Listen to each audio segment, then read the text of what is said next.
Hey there, lovely soul. Welcome back to Noah Stories. Have you ever felt like you were too much for the world, yet too invisible for anyone to notice you were gone? Some people grow up wrapped in love. Others grow up in coldness, learning to survive in silence.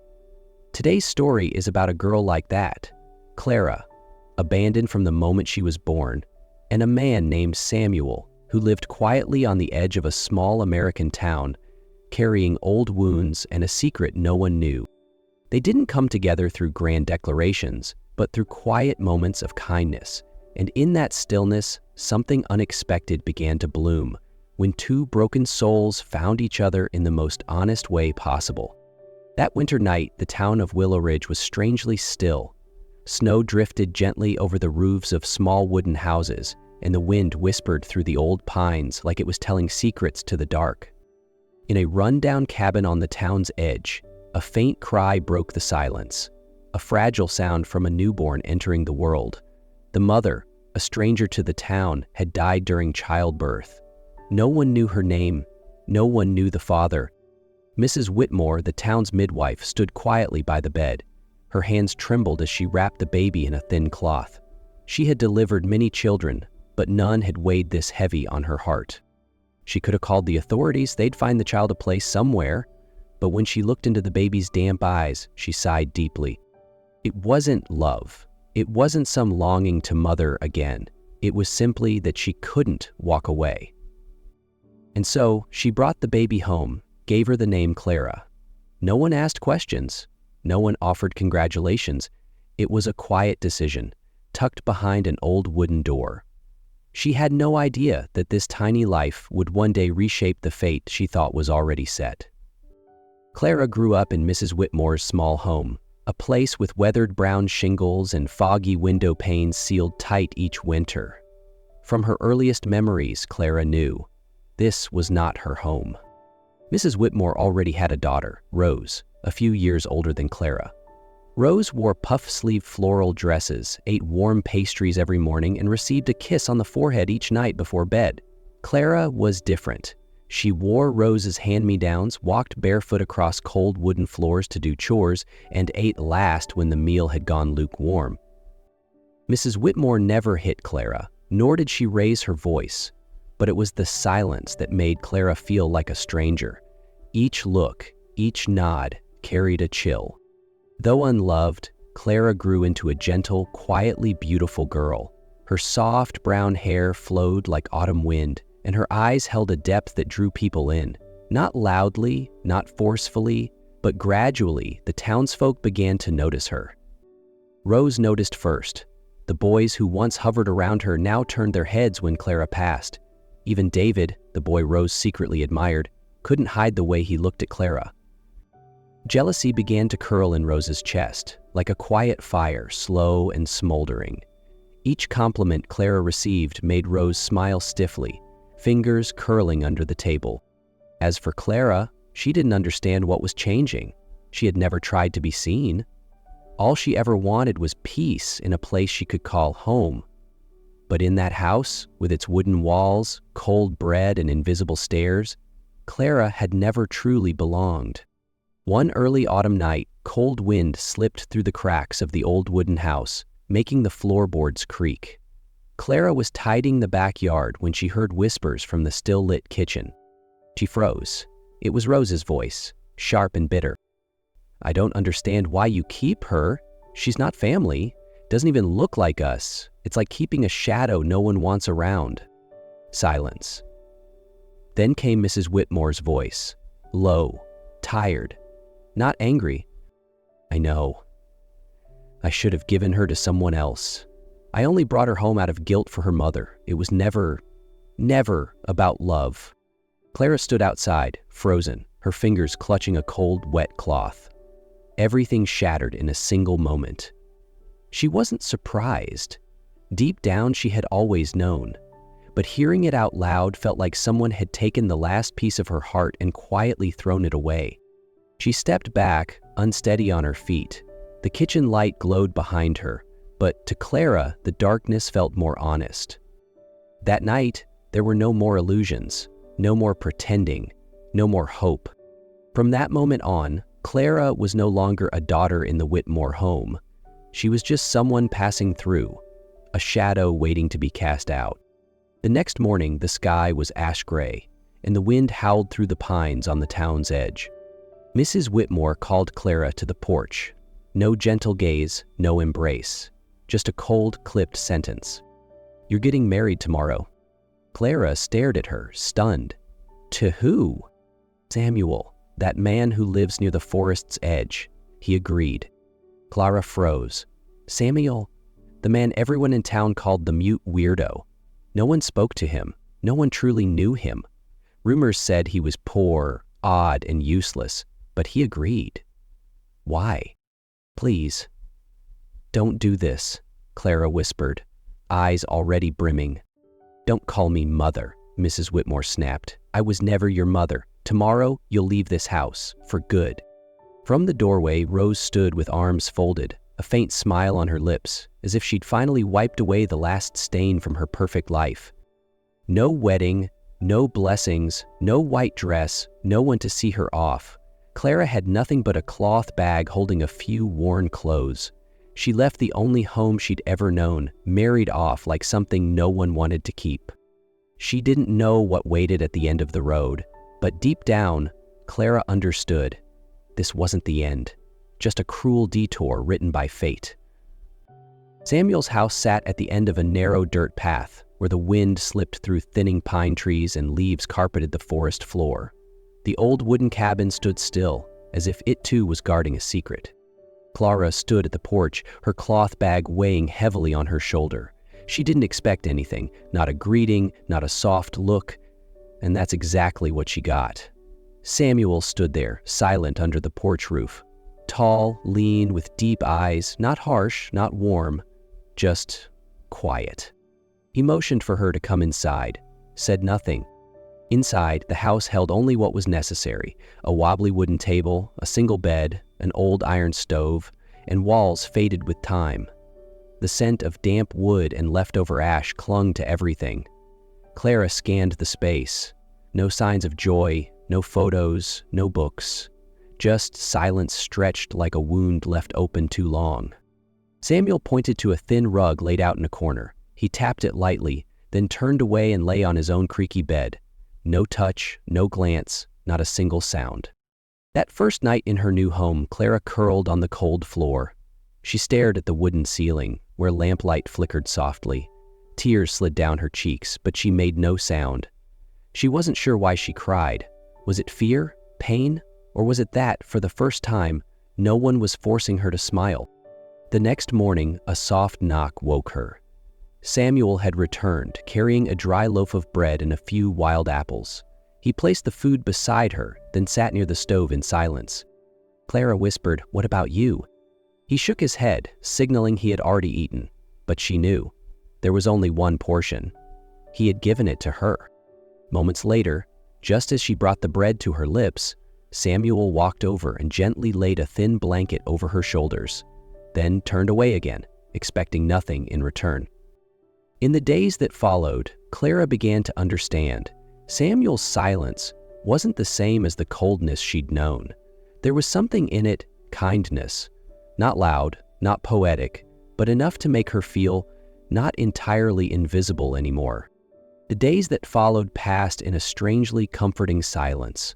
No judgmental glances, no tired sighs, no one treating her like a burden.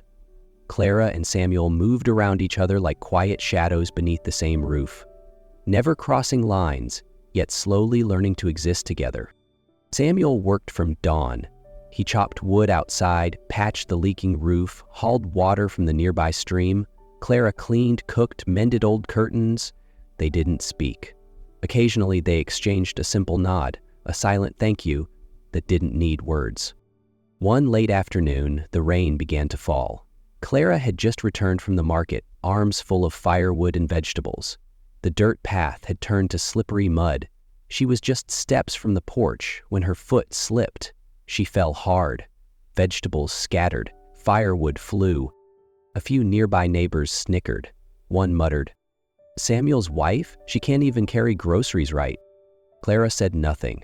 Head bowed, lips pressed tight, She knelt and began gathering everything, her fingers shaking, soaked in mud. Rain and tears ran down her cheeks, indistinguishable. Then, a familiar pair of hands appeared beside hers, Samuel's. He said nothing, didn't scold, didn't pity. He simply helped, hands as muddy as hers, his gaze calm and unwavering. That night, after they'd dried off by the fire, Clara sat across from him. For the first time, she really looked at him. "Why are you kind to me?" she asked softly, afraid her voice might disturb the fragile peace between them. Samuel looked at her for a long moment, his eyes deep and still. Then, with his familiar gestures, he answered, "Because I know what it feels like to be seen as worthless." Clara sat in silence. The words rippled through her like water touching still shores. For the first time, she understood. He had hurt too, just like her. She gently reached out and touched his hand, a small gesture, but filled with quiet recognition. "You're not useless," she whispered. "You're the first person who's ever made me feel like I matter." Samuel didn't respond, but he didn't pull away either. And in that quiet moment, between two people the world had left behind, something real had finally begun. One early spring afternoon, the sun peeked through after days of rain. Samuel returned home later than usual, a large canvas bag slung over his shoulder. Dust clung to his shirt, and his eyes looked quieter than ever.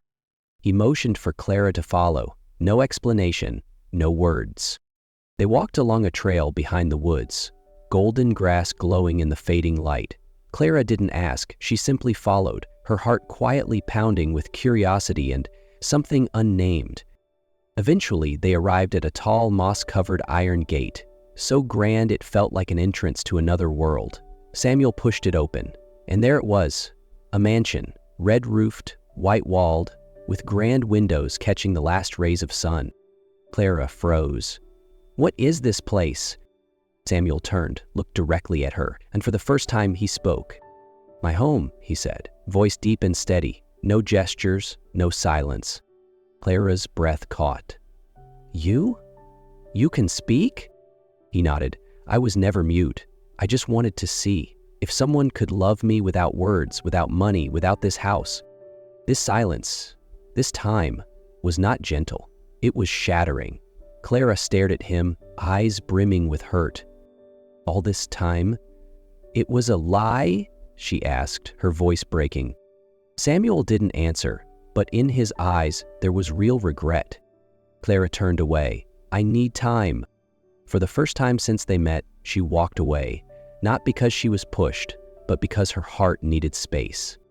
Clara didn't know how far she had walked. All she knew was that her feet had led her back to the one place she thought she'd never return to, Mrs. Whitmore's house. The sky had dimmed, heavy clouds hanging low like they, too, were holding something back. Clara stood before the familiar wooden door, her hand hesitating mid-air. Her heart pounded, not from fear, but from the quiet urge to close a chapter. Footsteps echoed inside, and then the door creaked open. Rose stood there, still polished, still dressed like a display doll. Her eyes widened in surprise, then sharpened with disdain. "Well, well, look who came crawling back," Rose sneered. Clara took a steady breath. "I'm not here to beg for anything," she said calmly. "I just need one thing, the truth." Rose opened her mouth, but a soft cough behind her interrupted. Mrs. Whitmore appeared, leaning on her cane, her gaze still sharp despite the years. "I only want to know," Clara said, meeting her eyes, "why you never loved me." Silence. Then Mrs. Whitmore answered, her voice not regretful, not angry, just empty. "Because you're not mine. I can't love a child I didn't give birth to." Clara nodded. The words didn't hurt like they once might have. There was nothing left to break. "Then I won't ask for love anymore," she said, gently but firmly. "I came here to forgive." Both Rose and Mrs. Whitmore froze. "I forgive you, not because you deserve it, but because I need to be free." Clara smiled, softly, for the first time, without forcing it. And then she turned and walked away, leaving the past behind. No guilt, no bitterness, For the first time, she was the one choosing her own direction. It was already dark when Clara returned to the iron gate of the estate. A soft yellow light spilled from the porch, like someone had been waiting. Samuel stood there, just as before. He didn't step forward, didn't speak, but in his eyes was something Clara hadn't seen before, a mixture of hope and fear. She walked closer, heart still uncertain. "You shouldn't have hidden the truth from me," Clara said gently, without blame. Samuel said nothing, only nodded quietly. His eyes dropped. "But I understand," she continued. "You just wanted to be loved as a person, not as a wallet." Samuel looked up slowly. "And me, I don't know when I started loving you, but I know if I walk away now, I'll regret it for the rest of my life." She reached out her hand. "I'm not here because I need a place to stay. I'm here because I choose you." Samuel stepped forward, gently taking her hand in his. "I don't need anyone else," he said softly, truly speaking now. "Only you." In the stillness of the night, there were no grand declarations, no perfect promises, just two hands, once trembling from pain, now holding each other, not out of need, but out of a quiet, honest choice. A few weeks later, the small garden behind the estate became the quiet witness to a moment no one else needed to see. No music, no flowers, just Clara and Samuel standing among wildflowers blooming beneath the soft morning sun.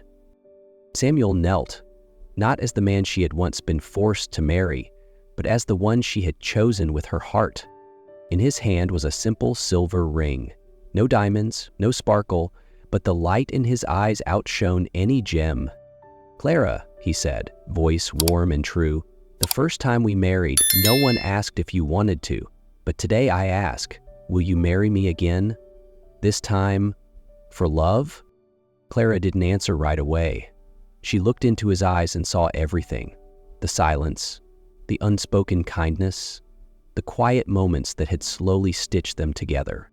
"I chose you a long time ago," she whispered. "I just needed the courage to say it now." They didn't exchange vows or make grand promises. They simply held hands. And in that grasp, there was everything: pain, healing, hope, and choice. Because when two hearts, once discarded by the world, choose to open again, not for approval, not for show, but simply for each other, that's not just love, that's rebirth.